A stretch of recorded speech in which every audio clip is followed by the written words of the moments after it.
आदाब। आवाज़ दी वॉइस के इस प्लेटफॉर्म पे आप सभी का इस्तकबाल है। मैं हूँ रेशमा और आज का रिसर्च थीम है how to choose international trending research topic.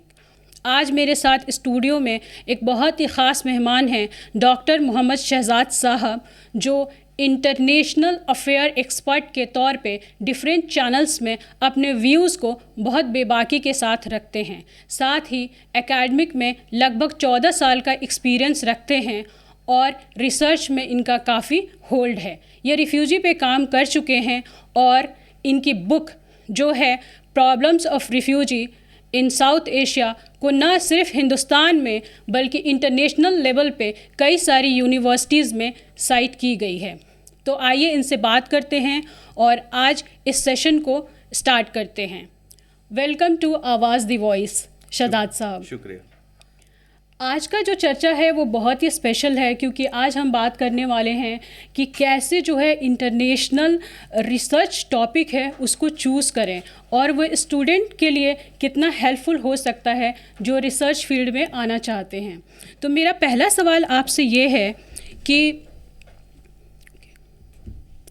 मेरा पहला सवाल आपसे ये है कि स्टूडेंट को रिसर्च मेरा पहला सवाल आपसे ये है कि स्टूडेंट को रिसर्च टॉपिक चूज़ करने के लिए किन किन बातों का ध्यान रखना चाहिए? जी देखिए, रिसर्च में सबसे पहली चीज़ ये होती है कि आप देखिए रिसर्च दो चीज़ों पे होता है। सबसे एक फील्ड बेस्ड रिसर्च होता है जी। और एक जो है थ्योरी बेस्ड होता है। तो उसमें ज़्यादा आपको फील्ड में नहीं जाना, लेकिन जो ख़ास तौर से जो फील्ड वर्क बेस्ड रिसर्च होता है उसमें फील्ड में जाना जाता है। वो बड़े उसका रेलेवेंस भी ज़्यादा होता है आज के टाइम। ख़ास तौर से अगर आप कोई नई प्रॉब्लम्स को उसको आप खोज करते हो इंटरनेशनल लेवल पे, अगर उसको आप दिखाओगे तो वो पब्लिश होगा आपका काम और आपको रिकग्निशन भी मिलेगी। और जहाँ तक स्टूडेंट की आपने बात कही कि किस तरह के टॉपिक चूज़ करें, ख़ास तौर से इंटरनेशनल रिलेशंस या इंटरनेशनल जो फील्ड है उसका भी बहुत ध्यान रखना ज़रूरी है, क्योंकि आपको जॉब पर्सपेक्टिव से भी देखना है। बिल्कुल। थ्योरीज तो अलग हो गई, उस पर आप काम करोगे, वो भी आपका एक बहुत इंपॉर्टेंट चीज़। थ्योरीज को आप कभी नहीं छोड़ सकते। आपका बेस जो रिसर्च होगा थ्योरी को ज़रूर आप करना होगा, लेकिन जो फील्ड वर्क बेस्ड होते हैं थ्योरीज के साथ साथ आपको जो प्रैक्टिकली उसका देखना होता है उसका रिलेवेंस क्या है। तो वो जो नए रिसर्चर हैं जिनको अगर रिसर्च करना, उनको बहुत कायदे से उसको देखना पड़ेगा कि किस तरह के हम टॉपिक चूज़ करें। और ख़ास तौर से आप देखें अब जिस तरह से आज इंटरनेशनल लेवल पे बड़े पैमाने पे कॉन्फ्लिक्ट है पूरे वर्ल्ड में, और इसमें आप देखें तो बहुत ज़्यादा ज़रूरत ऐसे रिसर्चर्स की है कि पीस कैसे लाया जाए, वर्ल्ड में पीस कैसे लाया जाए। और रिफ्यूजी का क्राइसिस आपको मालूम है पूरे वर्ल्ड में बड़े पैमाने पे रिफ्यूजी का क्राइसिस है, क्योंकि कॉन्फ्लिक्ट रुक नहीं रहे हैं और कॉन्फ्लिक्ट बढ़ते जा रहे हैं। इसके अलावा एक चीज़ हमें नहीं भूलनी चाहिए कि आने वाले दिनों में जिस तरह से इन्वायरमेंट की प्रॉब्लम हो रही है, इन्वायरमेंटल रिफ्यूजीज भी एक वर्ल्ड के लिए बहुत बड़ा चैलेंज होगा। जी, ये ख़ुद में एक नया टॉपिक है और बहुत ही जो है इम्पॉर्टेंट मुझे दिख रहा है कि इन्वायरमेंट के ऊपर जो है हमारा कंसर्न है। हालांकि नेशनल और इंटरनेशनल लेवल पर इस पर काम किया जा रहा है, लेकिन अभी उतनी अवेयरनेस नहीं आई है। तो मैं ये पूछना चाहूँगी कि स्टूडेंट जो है वो कैसे ट्रेंडिंग इंटरनेशनल टॉपिक को सेलेक्ट करें या आइडेंटिफाई करें जो उनके कैरियर के लिए बहुत सिग्निफिकेंट हो सकता है? जी देखिए, उससे सबसे बड़ी चीज़ है जो अब जिस प्रोफेसर के अंडर आप रिसर्च करना चाह रहे हैं उससे पहले आपको कंसल्ट करना पड़ेगा उनसे। आपको साथ आपका जो भी सिनॉप्सिस बनाते हो, अगर आप कंसल्ट करते हो उससे बहुत आपको फ़ायदा हो सकता है, क्योंकि एक जो प्रोफेसर होता है वो ज़्यादा अच्छे आपको एडवाइस दे सकता है। तो आपको जहाँ भी रिसर्च करना है तो पहले आपको कंसल्ट करना होगा, एडवाइस लेना होगा अपने प्रोफेसर से, तो आपका रिसर्च बहुत आसान हो जाएगा और वो आपको बता भी सकते हैं किस टाइप के टॉपिक्स पे आप काम कर सकते हैं। मैंने पहले भी बताया कि आज के टाइम जो खास तौर इंटरनेशनल रिलेशंस में अब पूरे दुनिया में देखिए फॉरेन पॉलिसी है, डिप्लोमेसी है, उस पर बहुत काम हो रहा है। वहाँ पे आपको एकेडमिक्स में भी काम मिल सकता है, पूरी दुनिया में आपको काम मिल सकता है। इवन गल्फ कंट्रीज पे सोशल साइंस के स्कोप कम थे, अब धीरे धीरे वहाँ भी बढ़ रहे हैं, क्योंकि खास तौर से वो जो है इंटरनेशनल रिलेशंस में जो है फॉरेन पॉलिसी है, डिप्लोमेसी है, उस पर भी काफ़ी काम हो रहा है। और उसके अलावा जो मैंने पहले भी बताया कि पीस के लिए काम पूरी दुनिया में जो है कोशिश हो रही, बहुत से ऐसे इंस्टीट्यूट है जो पीस के लिए काम कर रहे हैं, उसके साथ आप काम कर सकते हैं। रिसर्च ऑर्गेनाइजेशंस उनके साथ काम सकते हैं। उसके अलावा जो एनजीओज के साथ आप काम कर सकते हैं। पूरे वर्ल्ड में जो है ना आपको अपॉर्चुनिटी मिलेगी। जैसे कि आपने गल्फ पे बात की है, तो गल्फ में अगर आजकल जो देखने को मिल रहा है कि जो रिसर्चर हैं जिनने पीएचडी कंप्लीट की है और बहुत अच्छे टॉपिक पे काम करे, जैसे डेटा साइंस पे काम करे, फिजिक्स में काम कर रहे हैं, तो गल्फ में एक बहुत अपॉर्चुनिटी क्रिएट हुई है, क्योंकि यहाँ से इंडिया से कंप्लीट करके उनको अच्छी अपॉर्चुनिटीज़ जो है वो गल्फ़ में मिल रही है और एक हैंडसम सैलरी पे वो जा रहे हैं। ये क्योंकि मैं ख़ुद रिसर्च फील्ड से हूँ तो मैं ये देख रही हूँ कि ये काफ़ी जो है वो फ्रूटफुल हो सकता है। तो ये आप मुझे बताइए कि ये मैं समझना चाह रही हूँ कि जो इंडियन स्टूडेंट्स है वो इंटरनेशनल जो टॉपिक है उसको चूज़ करने से उनको क्या फ़ायदे हो सकते हैं और वो क्यों चूज़ करें? जी देखिए, इंटरनेशनल टॉपिक्स ही देखिए हमारे यहाँ देखिए खास तौर से जो हम रियलिटी की बात करें, इंडिया में बहुत ज़्यादा कंपटीशन है। यहाँ आपको बहुत से आज देखिए पीएचडी करके बहुत से लोग हैं जो उनको जिस तरह की उनको चॉइस है, जिस तरह की वो चाह रहे हैं नौकरी करना नहीं मिल पा रही है। आप पूरे वर्ल्ड में देखें, पूरी दुनिया में आप देखें जाके तो बहुत से जो, इसीलिए मैंने कहा कि इंटरनेशनल टॉपिक आप चूज़ करो, ऐसे टॉपिक चूज़ करो जो रेलिवेंट हो। जैसे मैंने इन्वायरमेंट की बात की, इन्वायरमेंटल रिफ्यूजीज या जो पोटेंशियल रिफ्यूजी हो सकते हैं फ्यूचर में, या जो पीस के लिए इन टॉपिक पे आप काम करोगे तो पूरी दुनिया में आपको काम की कमी नहीं। खास तौर से यूरोपियन कंट्रीज़ में बहुत ज़्यादा इस पे काम हो रहा है, कनाडा में काम हो रहा है, और उसके अलावा जो अमेरिका में काम हो रहा है, यूके में काम हो रहा है। तो ये चीज़ हमें देखनी होगी कि आप किस तरह के टॉपिक चूज़ करते हैं जिससे फ्यूचर में। और उसके अलावा एक चीज़ और मैं बताना चाहूँगा, आप कोई भी जो रिसर्च टॉपिक ले रहे हैं, इंटरनेशनल टॉपिक जो भी है, उसके साथ साथ आपको एक चीज़ का ध्यान रखना बहुत ज़रूरी है कि आपको एक इंग्लिश के अलावा एक फॉरेन लैंग्वेजेस और आपको, खास तो यूनाइटेड नेशन की जो लैंग्वेज है। ये बहुत अच्छी बात शहजाद साहब ने कही है कि अगर आप इंटरनेशनल प्लेटफॉर्म पे जाना चाह रहे हैं और वहाँ एडमिशन लेना चाह रहे हैं, पीएचडी एस्पिरेंट हैं या फिर आप न्यू रिसर्चर हैं, तो आप जो है साथ में एक पैरेलल एक लैंग्वेज कोर्स कर लें। अगर आप यूरोप की तरफ जा रहे हैं तो वहाँ की जिस कंट्री को आप प्रेफर कर रहे हैं तो वहाँ की कोई लैंग्वेज को आप कर सकते हैं। ये आपके लिए एक एडिशन होगा क्योंकि कम्युनिकेशन में बहुत हेल्प करती है। जी बिल्कुल बिल्कुल। ख़ास तौर से मैं एडवाइस देना चाहूँगा जो भी नए रिसर्च में जाना चाह रहे हैं, ख़ास तौर से या तो स्पेनिश हुआ करें या फ्रेंच करें, ये बहुत उनको फ़ायदा करेगा फ्रेंच का। जी, और ख़ास तौर से आप देखें जो अफ्रीकन कंट्रीज़ हैं वहाँ पे फ्रेंच कॉलोनीज रही हैं, स्पेनिश तो स्पेनिश और फ्रेंच भी अफ्रीका में बहुत बड़े पैमाने पर जो है कई कंट्री में बोली जाती है। इसके अलावा अरबिक है। तो ये सब लैंग्वेजेस अगर आप रिसर्च में आप जाना चाहते हैं, ये लैंग्वेजेस अगर अभी से सीख लें, अगर शुरू में आप जैसे आप रिसर्च में आप जैसे आपका रजिस्ट्रेशन होता है या रजिस्ट्रेशन से पहले ये ज़बान आप लैंग्वेज सीखना शुरू कर दें, इससे आपको फ़ायदा बहुत होगा। इसके अलावा जो है मैंने आपको बताया एकेडमिक्स में भी आप जा सकते हैं। इसके अलावा जो है आप जो है पीस जो है जो थिंक टैंक्स है उनके साथ काम कर सकते, इंटरनेशनल ऑर्गेनाइजेशन बहुत से ऐसी जो उनके साथ काम कर। उसके अलावा जो है आप जो इंटरनेशनल कुछ एनजीओ जो काम करते हैं, ख़ास तौर से यूरोप के, अमेरिका को, अफ्रीकन कंट्रीज़ में बहुत काम कर। मेरे कई दोस्त जो हैं वहाँ पे वो गए और जाके 1-2 साल वहाँ पे एनजीओ, इंटरनेशनल एनजीओ के साथ काम किया, फिर उनको उसका काफ़ी फ़ायदा हुआ। तो जो आपके फ्रेंड्स हैं या जो जानने वाले हैं जो रिसर्चर हैं, उन्होंने यहाँ से रिसर्च किया इंटरनेशनल टॉपिक पे और उस पर अच्छा काम किया, फिर उनको बाहर में रिकॉग्नाइजेशन मिली। क्यों मिली? क्योंकि उनका काम जो है वो बहुत रेलिवेंट था वहाँ से और उसका उनको फ़ायदा हुआ है। तो इसे आप जो है, अगर हम आज की बात करते हैं तो आज देख रहे हैं कि रशिया और यूक्रेन वॉर हो रहा है। इस वॉर से जो है, क्योंकि ये ग्लोबल डिबेट बना हुआ है और काफ़ी चर्चा में है, तो यहाँ से आप देख सकते हैं कि जो जियो पॉलिटिक्स है वो काफ़ी शिफ्ट हुई है, एक शिफ्ट देखने को मिल रहा है। तो ऐसे में रिसर्च वर्ल्ड के लिए ये किस तरह का पैगाम दे रहा है? जी देखिए, ख़ास तौर से अगर आप देखें बिल्कुल जियो पॉलिटिक्स बिल्कुल चेंज हो रही है, ख़ास तौर से यूक्रेन और रशिया वार से। देखिए जो कोल्ड वार जैसे खात्मा हुआ कोल्ड वार का, जैसे वो ख़त्म हुआ उसके बाद आप देखें तो न्यू वर्ल्ड ऑर्डर एक आया। न्यू वर्ल्ड ऑर्डर में जो अमेरिका ही का डोमिनेंस था, अमेरिका और उसके 1-2 कंट्री जो उसके खास तौर से यूके है, कनाडा है, ऑस्ट्रेलिया, इन्हीं लोग का जो है ज़्यादातर जो है डोमिनेंस रहा इंटरनेशनल रिलेशंस में, ख़ास तौर से हम बात करें।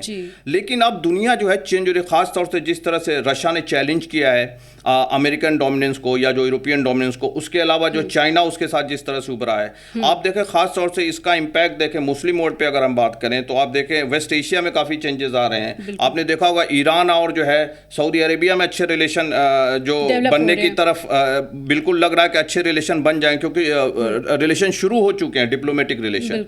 इसमें चाइना ने बहुत इंपॉर्टेंट रोल प्ले किया है। तो कहीं ना कहीं ये मैसेज जो है, ये जो रशिया का जो ब्लॉक है, ये फिर से एक मैसेज देना चाह रहा है यूरोप को, खासतौर से अमेरिका को देना चाह रहा है कि वर्ल्ड में जो आप ही का डोमिनेंस नहीं, हमारा भी डोमिनेंस है। तो इंटरनेशनल जो है रिलेशन की हम बात करें, जो इंटरनेशनल पॉलिटी एक तरह का गेम है, इसमें चेंज होता रहता है। कभी भी एक तरह से इंटरनेशनल, इसीलिए कहा जाता है कि जो फॉरेन पर जो नेशनल इंटरेस्ट होता है वो कभी परमानेंट, नेशनल इंटरेस्ट हमेशा जो है ना आपका परमानेंट होता है। कोई कंट्री आपका दुश्मन या दोस्त नहीं हो सकती, वो चेंज हो सकता है, लेकिन नेशनल इंटरेस्ट जो है वो परमानेंट होता है। इसीलिए जो कंट्रीज होती हैं वो अपने हिसाब से जो है वो अपने नेशनल इंटरेस्ट के हिसाब से दूसरे कंट्री से रिलेशन बनाती है। तो इसी तरह का शिफ्ट आप देख रहे हैं, जिस तरह से रशिया जो है मुस्लिम वर्ल्ड की तरफ करीब आ रहा है। खासतौर से आप देखें जो अफगानिस्तान में जब जो सो कॉल्ड जिहाद चल रहा था, उस टाइम पे आप देखें तो रशिया का रिलेशन खासतौर से मुस्लिम वर्ल्ड से बहुत ही खराब था, वर्स्ट था। अमेरिका और यूरोप से बहुत अच्छे रिलेशन थे, लेकिन आप देखें इंटरनेशनल रिलेशन, मैं यही कह रहा हूं कि गेम की तरह ही चेंज होता है सिचुएशन की। आज आप देखें वही रशिया जो है मुस्लिम वर्ल्ड के करीब आ रहा है। तो ये चीजें भी जो खासतौर से जो रिसर्च की आप बात करें, तो जो हमारे स्टूडेंट्स हैं जो करना चाह रहे हैं, जो रिसर्चर, इन सब चीज़ों पे उनको डेप्थ में देखना पड़ेगा कि नए घटनाक्रम क्या हो रहे हैं, जो नए इंसिडेंट्स क्या हो रहे हैं, क्या नए चेंजेस आ रहे हैं इंटरनेशनल रिलेशंस में। यानी कि एक तरीके से ये अपॉर्चुनिटी के तौर पे भी देख सकते हैं, क्योंकि जब हालात ऐसे वॉर जोन के होते हैं या फिर कोई कॉन्फ्लिक्ट चल रहा होता है तो उसमें बहुत सारे जो हैं इश्यूज़ इमर्ज होते हैं। जैसे कि आप देख सकते हैं कि अभी जो है रिफ्यूजी क्राइसिस जो है वर्ल्ड लेवल पे बहुत बड़ा मसला बना हुआ है, और जब कहीं वॉर होता है तो वहाँ आप ये भी देखने को मिलता है कि फूड जो है, बेसिक वाटर सप्लाई और सैनिटेशन, ये सारे इश्यूज़ डेवलप होते हैं। साथ ही जो है इकनॉमी जो है वो काफ़ी डाउन होती है।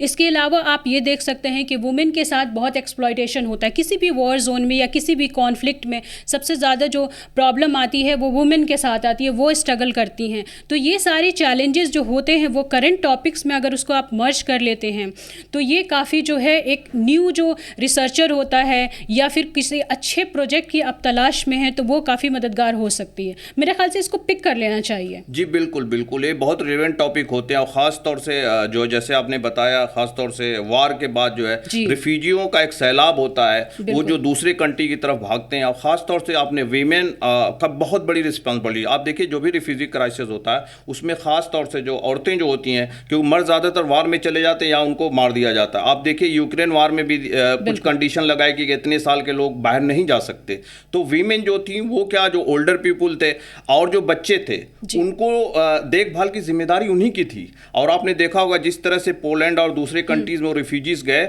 वहाँ उनके साथ वीमेन के साथ बहुत कई बुरे बर्ताव हुए। उस पर कई बार जो है कई एनजीओज और कई लोगों ने आवाज़ भी उठाई। तो ऐसे और अफ्रीका में देखे बहुत से रिफ्यूजी क्राइसिस हुआ, वीमेन के साथ बहुत ही इनह्यूमन बिहेवियर किया गया। तो ये चीज़ें पूरे वर्ल्ड को ये समझने की ज़रूरत है, जो भी कंट्रीज़ हैं या जो यूनाइटेड नेशंस को समझने की ज़रूरत है। ख़ास तौर से वार के बाद बच्चों और जो औरतें हैं उनको टारगेट किया जाता है। ऐसा कोई इनिशिएटिव बनाया जाए कि फ़ौरन उनको इमीडिएट जो है उनको जो है सब फैसिलिटीज़ प्रोवाइड किया जाए, ताकि खासतौर से वीमेन का प्रोटेक्शन हो। वीमेन अगर वीमेन का प्रोटेक्शन होता है तो पूरी जो भी, चाहे उनके बच्चे हों चाहे बुजुर्ग लोग हों, अच्छे तरीके से उनकी देखभाल हो सकती है। ये यूनाइटेड नेशन को ज़रूर चाहिए, उनकी बहुत सी गाइडलाइंस यूनाइटेड नेशंस की, लेकिन कभी कभी फॉलो नहीं हो पाती। ये सभी कंट्री जो भी वार जोन में है, जो भी कॉन्फ्लिक्ट जोन में, सभी कंट्रीज को इस चीज़ को फॉलो ज़रूर करना चाहिए, तभी आगे परमानेंट पीस की तरफ जो है हम आगे बढ़ सकते हैं। और इसमें मुझे लगता है कि रिसर्चर का रोल जो है वो बहुत ही इम्पॉर्टेंट हो जाता है,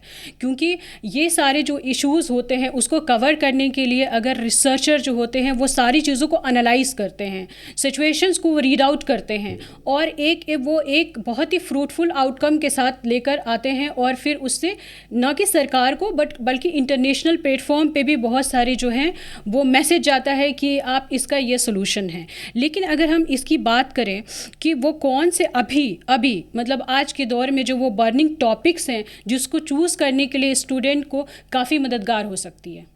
जी देखिए, मैंने रिफ्यूजी का पहले आपको बताया, पीस के लिए जो काम, उसके अलावा आप देखें जो ख़ास तौर से ह्यूमैनिटेरियन लॉ की अगर हम बात करें, देखिए एक जेनेवा कन्वेंशन बना है, जो एक तो रिफ्यूजी का एक जेनेवा कन्वेंशन जो ह्यूमैनिटेरियन लॉ को कवर करता है, उसमें अगर आप जाके देखें तो अभी जो रिसेंट वार हुए हैं उसमें ह्यूमैनिटेरियन लॉ का काफ़ी वायलेशन हुआ है। आप देखें जो है यूक्रेन वार जो अभी हुआ है, वहाँ पर ह्यूमैनिटेरियन लॉ का जो है रशिया ने वायलेट किया है। और ख़ास तौर से आप देखें सीरिया में जो हुआ, सीरिया में में ह्यूमैनिटेरियन लॉ का जो है बड़े पैमाने पे वायलेशन हुआ है। रूस ने किया वायलेशन, उसके अलावा ईरान है, उसके अलावा जो है आपका अमेरिका, फ्रांस, सब ने जो है वहाँ पे जो है ह्यूमैनिटेरियन लॉ का वायलेशन किया। जो भी जिनेवा कन्वेंशन बना है उसको पालन करना है या उसको जो फॉलो करना बहुत ज़रूरी है, क्योंकि इससे जो जानी नुकसान बहुत होता है। आप देखें सीरियन वार में कितने इनोसेंट लोग मारे, खास तौर से औरतें और बच्चों को टारगेट किया गया। तो ह्यूमैनिटेरियन लॉ को भी जो भी वायलेशन हुआ है, रिसर्चर की जिम्मेदारी है कि उस चीज़ को हाईलाइट करें, हाँ। ताकि दुनिया में हम फ्यूचर में पीस की तरफ बढ़ सकें, क्योंकि पीस बहुत ज़रूरी है। पीस बहुत ज़रूरी है। और तो ह्यूमैनिटेरियन लॉ भी एक बहुत अच्छा टॉपिक हो सकता है रिसर्च के लिए, इंटरनेशनल रिलेशंस में, ह्यूमन राइट्स के फील्ड में। इसके अलावा अगर हम बात करें, इसके अलावा जो है कुछ माइग्रेशन पे काम कर माइग्रेशन पे बहुत काम हो सकता है, वुमेन एक्सप्लॉयटेशन पे जो हुआ है उस पे बात कर सकते हैं, जो ये चिल्ड्रन जो हैं वो अबंडेंट हो जाते हैं उस पे बात कर सकते हैं। ये सारे वो इश्यूज हैं जो बहुत ही बर्निंग हैं, जिसको कवर किया जा सकता है। और एक चीज इंटरनेशनल रिलेशन पे भी बात हो सकती है कि जो ये चेंजेस आ रहे हैं उसको आप कैसे डील करते हो और क्या अंडरस्टैंड कर सकते हो। ये सारे वो फ्रेश टॉपिक हैं जिसको कवर कर सकते हैं। जी जी। इसके अलावा जो है एक टॉपिक और है जो उस पे काम स्टूडेंट कर सकते हैं, जो कि एक बहुत ही फ्रूटफुल हो सकता है आगे फ्यूचर के लिए, खास तौर से पीस के लिए। जो खास तौर से वार में आप देखिए टॉर्चर जो किया जाता है, जैसे कि इराक में अबू गरीब रीजन में जो हुआ, जिस तरह से लोगों को टॉर्चर किया गया, इनह्यूमन ट्रीटमेंट किया गया इंसानों के साथ। इसके अलावा जो है ग्वाटेमाला जो है जो प्रिजन, उसमें जो जिस तरह से वायलेशन किया गया, जो इंटरनेशनल जो टॉर्चर किया गया, जितने भी ह्यूमन राइट्स के जो भी लॉज बने थे उसको बिल्कुल पूरी तरह से वायलेट किया। जो टॉर्चर जो कन्वेंशन बना उसको जो वायलेट किया गया है। तो इन पे जो नए जो रिसर्चर्स हैं इन सब चीज़ों पे काम कर सकते हैं, जिसको हाईलाइट कर सकते हैं, ताकि आने वाले दिनों में हम पूरी दुनिया में पीस की तरफ बढ़ सकें। हमारे स्टूडेंट भी काम करें उस पर, ताकि पीस जो निगोशिएशन हो सके, वर्ल्ड में पीस आ सके, ताकि लोग शांति या जो है पीसफुल तरीके से अमन के साथ लोग दुनिया में रह सकें और दूसरों के लिए भी पीस जो है, पीस का काम जो है कर सकें।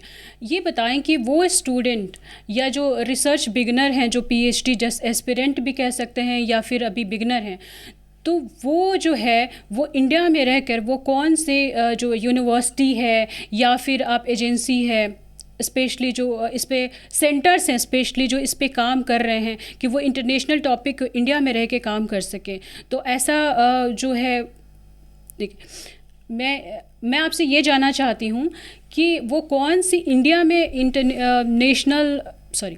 मैं ये जानना चाहती हूँ आपसे कि इंडिया में अगर स्टूडेंट जो है इंटरनेशनल टॉपिक को कवर करना चाहता है तो वो कौन सी यूनिवर्सिटी है या सेंटर्स है जहाँ पे वो अपने आप को इनरोल कर सकता है?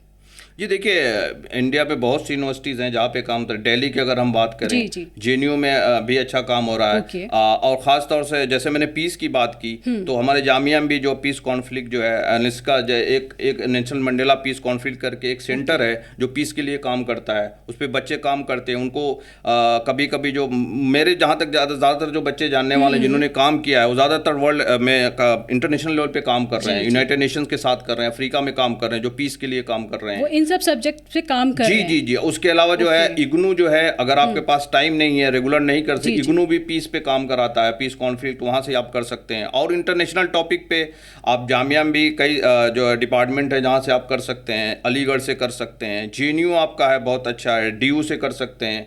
और इंडिया में बहुत सी ऐसी यूनिवर्सिटीज़ हैं जहाँ से आप कर सकते हैं। जादवपुर यूनिवर्सिटी है, इसके अलावा कई यूनिवर्सिटीज़ हैं जो है उस पर आप इस पर काम कर सकते हैं। जो उसके बाद जो है उसको पोस्ट डॉक्टरल के लिए आप बाहर भी जा सकते हैं इन सब कामों पे। ख़ास तौर से यूरोपियन कंट्रीज़ में, अमेरिका में इस पर बहुत ज़्यादा आपको अपॉर्चुनिटी मिल सकती है फ्यूचर में काम करने के लिए, अगर इन सब टॉपिक्स पे आप करते हैं जो अभी हम लोगों ने डिस्कशन किया है। तो ये बच्चों के लिए जो नए रिसर्चर्स हैं उनके लिए बड़ा फ्रूटफुल हो सकता है।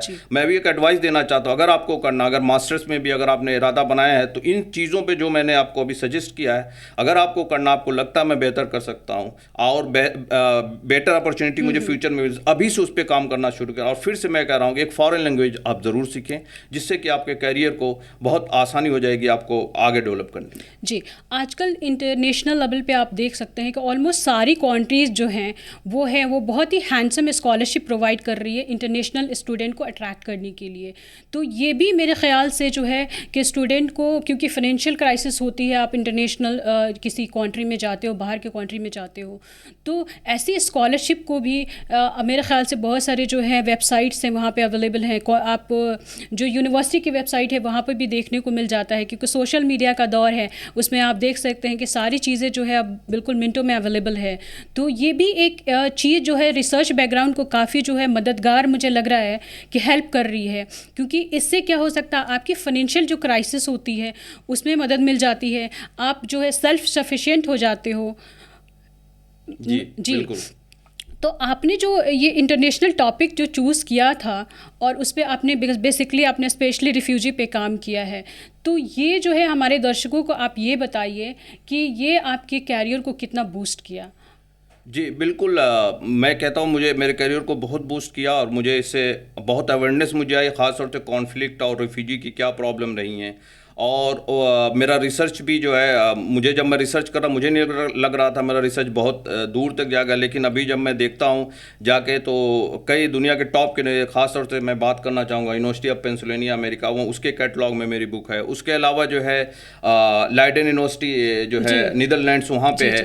तो मेरा यही कहना है कि जब आप काम कहीं किसी भी यूनिवर्सिटी से अगर आप काम अच्छा करोगे तो आपको रिकॉग्निशन मिलेगी और फ्यूचर में उसका आपको फ़ायदा बहुत मिल सकता है। और ख़ास तौर से जहाँ तक आपने फेलोशिप की बात कही, उसको मैं बताऊं, मेरे कई दोस्तों ने खास तौर से जो है जो मैंने बताया कि एक यूनाइटेड नेशन में पोस्ट आती है, भी मैं आप बच्चों को बताना चाह रहा हूँ। खास तौर से यूएनवी, यूनाइटेड नेशन वॉलंटियर, वो ग्रेजुएशन के बाद आप अप्लाई कर सकते थे यूनाइटेड नेशन। अगर आपको एक फॉरेन लैंग्वेजेस आती है तो उससे आपको बहुत आसानी हो जाएगी।